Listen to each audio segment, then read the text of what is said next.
Golden sunlight spills over the marble terraces of Kapilavastu as laughter echoes through the palace walls, yet within Prince Siddhartha, something silent stirs, surrounded by beauty. His eyes seem to search for something unseen. Can peace walk through pleasure? Can a heart be full when it has never felt loss?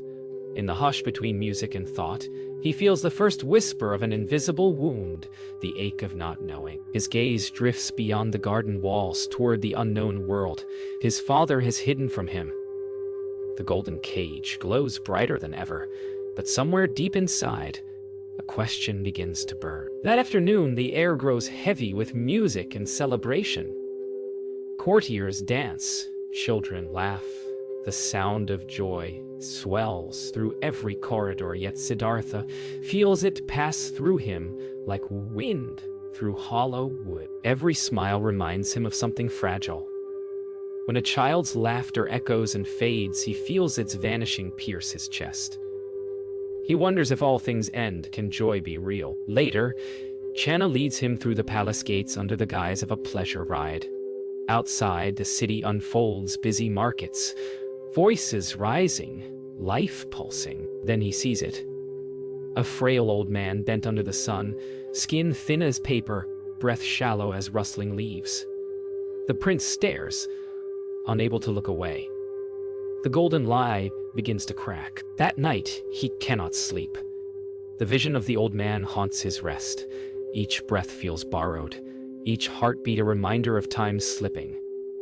Yashodhara finds him awake, staring into the darkness. She touches his shoulder. He does not move. "What troubles you?" she whispers. He answers softly, "The truth. That everything I love will fade." At dawn, the palace bell tolls. Siddhartha steps into the courtyard, watching servants sweep petals from the marble floor.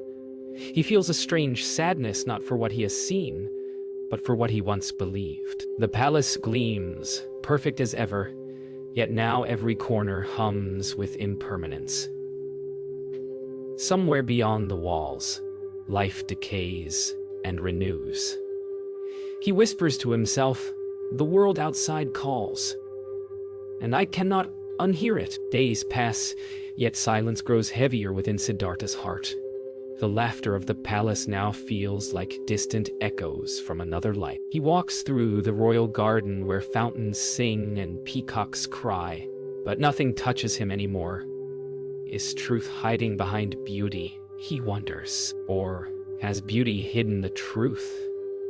Even in the presence of joy, he feels the ache of something vast and unseen, a whisper that says you are meant to wait. During a grand feast, Siddhartha sits among nobles and musicians.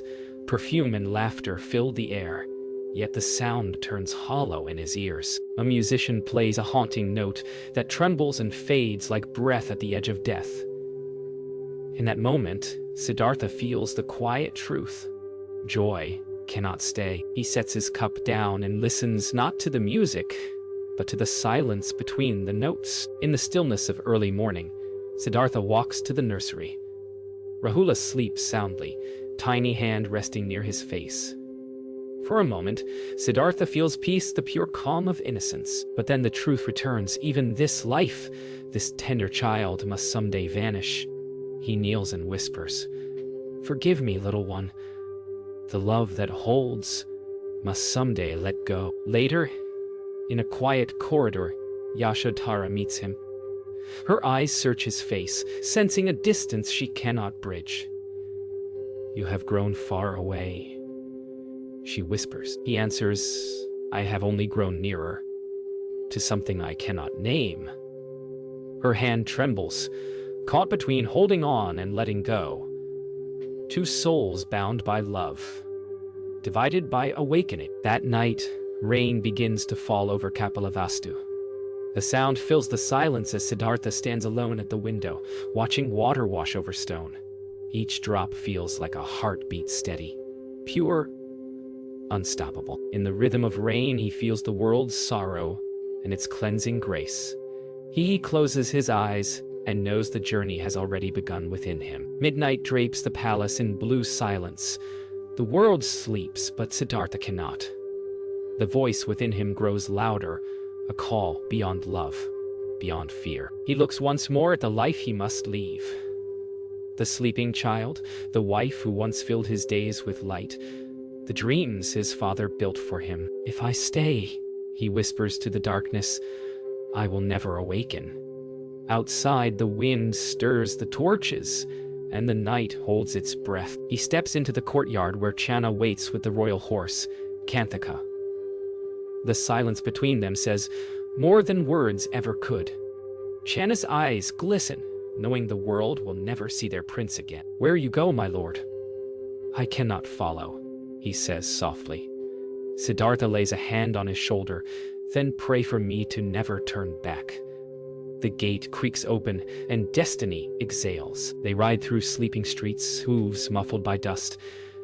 The city that once cheered his name lies in silence, unaware of its prince's last journey. Beyond the walls, the night opens vast and starless. At the river's edge, Siddhartha dismounts. Go back, he tells Channa. Tell them I have gone to seek what death cannot touch.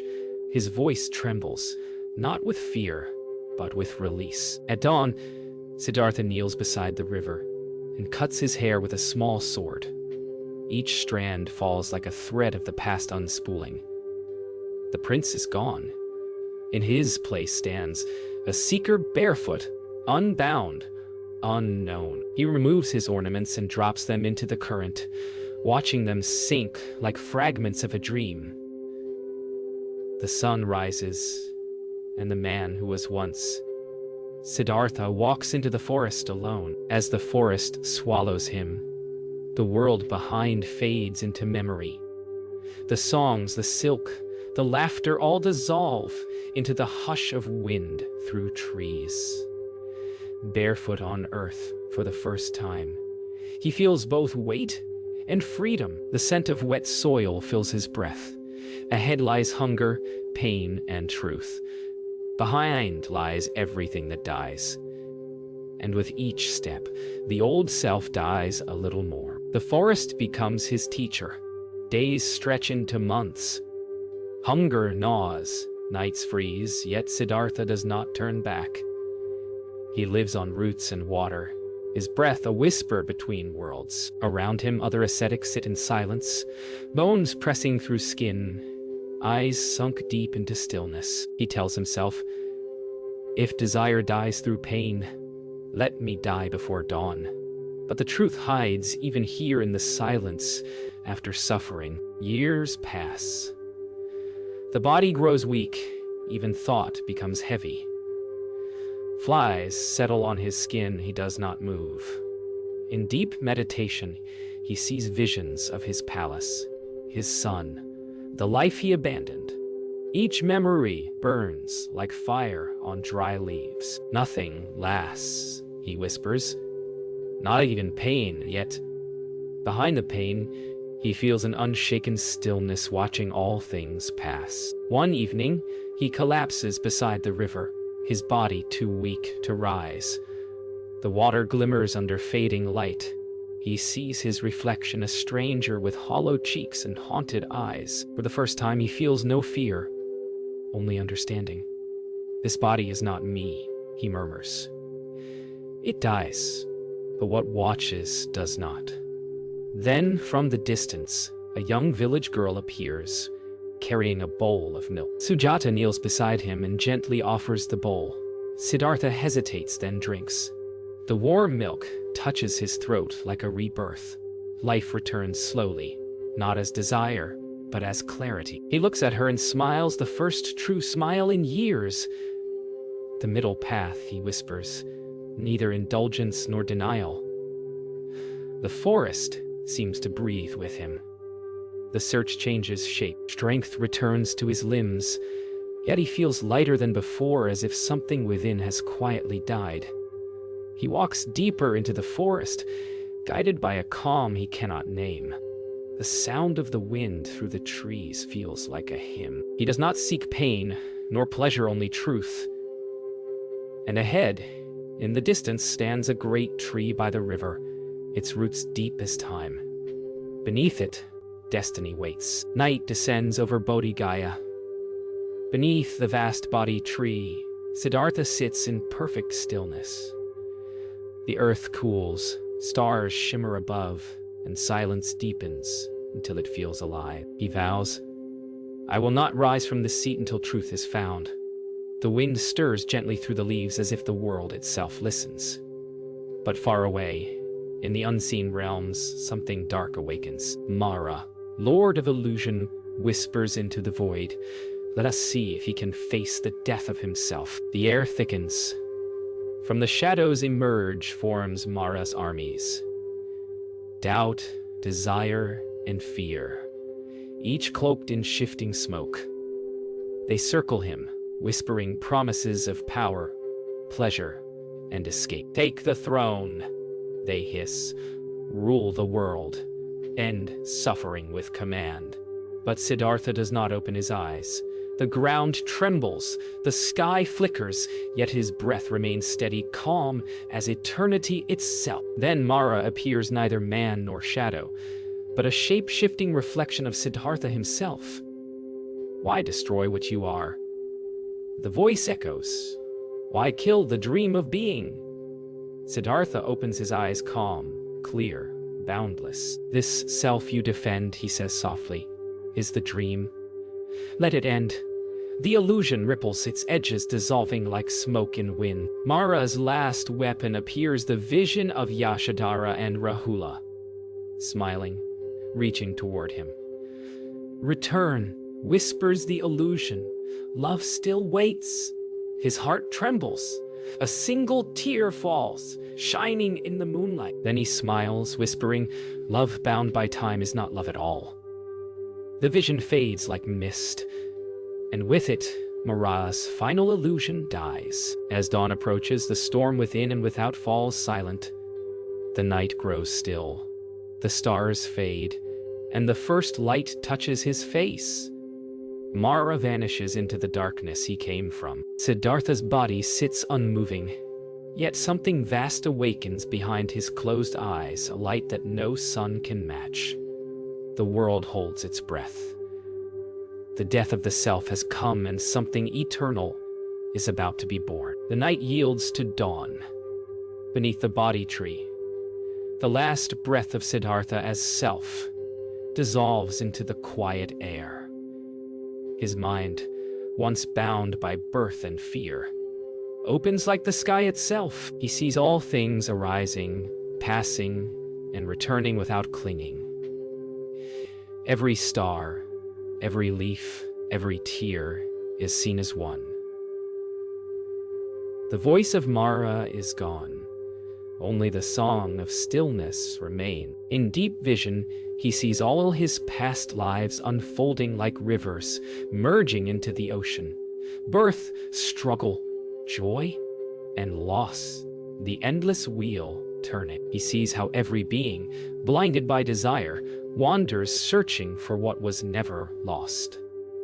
Tears fall, not from sorrow, but from compassion. "How long we sleep," he whispers within, while truth waits in plain sight. The light within grows until even the sun seems dim beside it. His breath slows, his pulse nearly stops, yet he feels more alive than ever. The boundaries between self and world vanish. There is no I, no you, no they. Only this one vast silence breathing through all things. And in that silence, the name Buddha is born not as a person, but as awakening itself. As the first rays of sunrise bathe the forest, birds begin to sing. The Bodhi tree sways gently, its leaves shimmering like jewels. Siddhartha opens his eyes. The world is the same, yet completely new. Each sound, each shadow, each breath feels sacred. He touches the earth with his right hand, whispering, "The earth is my witness." The ground seems to hum with the truth he has become. In that moment, all of existence exhales. The rivers shimmer, the trees bow. Even the wind pauses. Siddhartha sits in the center of it all, not as prince, not as seeker, but as the stillness that sees all. He smiles, quiet and complete. The death he feared has passed, and what remains is unending life. Enlightenment is not escape. It is homecoming. Morning light spills over the forest floor as Siddhartha rises for the first time as Buddha. Each step feels lighter than air, each sound a song of peace. He looks around and sees the world not as pain, but as passing beauty. How strange, he thinks softly. The same world, yet seen through eyes that no longer cling. The birds sing, the breeze moves, and silence walks beside him. As he walks through the village paths, people stare not at his face, but at the calm that radiates from him. A farmer bows unknowingly. A child runs after him, laughing. He speaks no word, yet heart's quiet as he passes. The peace within him spills outward, like fragrance from a flower, unseen, yet undeniable. He returns to the same river where years before he had starved and collapsed. The water glistens as it did then, but now he sees it as teacher, not test. He kneels, cups the cool flow in his hands, and drinks. The river reflects his face, calm, ageless, infinite. He smiles softly. The one who left is gone. The one who remains was never born. Not far away, 5 monks. The very ones who once turned away from him see him approaching. They prepare to walk off in contempt, but as he nears, their anger melts into stillness. They bow without knowing why. Buddha simply says, "There is a path between all extremes." His words fall like rain on dry earth. In that moment, their hearts awaken not to him, but to the truth he reflects. That night, beneath the same sky that once witnessed his search, Buddha sits in silence once more, not to seek, but to share. Around him gather monks, wanderers, and the curious. His voice is soft, steady and clear. In every ending is a beginning. In every death, a birth unseen. The camera pulls back the forest, the river, the stars, all glowing with quiet eternity. The world sleeps, but the light of awakening will never fade again.